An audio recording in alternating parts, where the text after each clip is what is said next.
Hi friends, Wednesday DLR 14. First one, number 1 says underline the cause and circle the effect.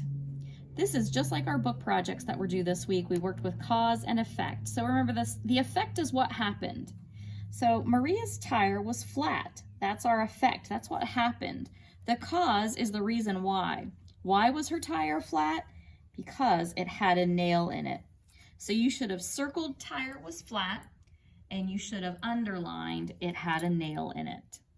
If you had them backwards, don't be sad, but mark them wrong and fix them so I know that you know the difference between cause and effect. Number 2, Pedro, the owner, walked Marcia and me to our table. So first we're going to start with a capital letter, as we always do. Capital P on Pedro. Pedro, and then we have an appositive, tells us who Pedro is, the owner, walked Marcia and me to our table. So Marcia's going to need to be capitalized.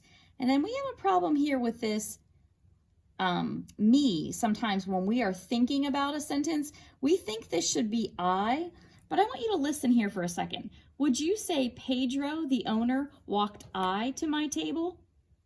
No, you have to say he walked me to my table. So when you're in the predicate of a sentence, like we are here, the pronoun me belongs there. Me doesn't belong in the subject. You wouldn't say me walked to the table. You would say I walked to the table. But if you're saying Pedro walked me to my table, that's correct, not Pedro walked I to my table. So I know that might be something that you changed to I, but if you did, again, don't cry, just mark an X, and it should stay me. Pedro, the owner, walked Marcia and me to our table, period. Be sure to put the corrections in the sentence whenever you rewrite it.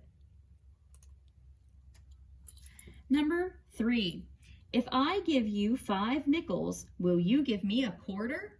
So that sounds like a question. So the first thing I'm going to do is my capital letter at the beginning and my end punctuation, and it's going to be a question mark. If I give you 5 nickels, comma, will you give me a quarter, question mark. One more correction there. We need a capital I talking about myself. Be sure to rewrite the sentence correctly. And then it's been a little while, but here we are, needing to be detectives. Use context clues to determine the meaning of the bolded words below. We have elated and we have persistent. Number 4, when Rachel won the prize she had always wanted, she was elated. What does elated mean? Happy. Maybe excited. A great synonym for elated is thrilled. I could even probably take jovial, right? That was one of our words of the week. If you have another word that you think could mean the same as elated, just come ask me. How about this persistent? She was persistent and didn't give up trying out for the team. So persistent means to keep trying.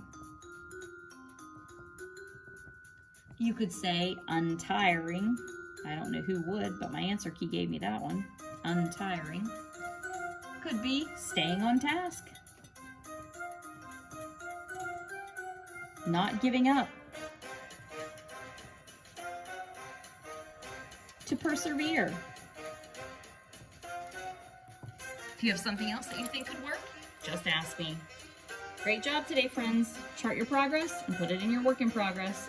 I'll see you tomorrow.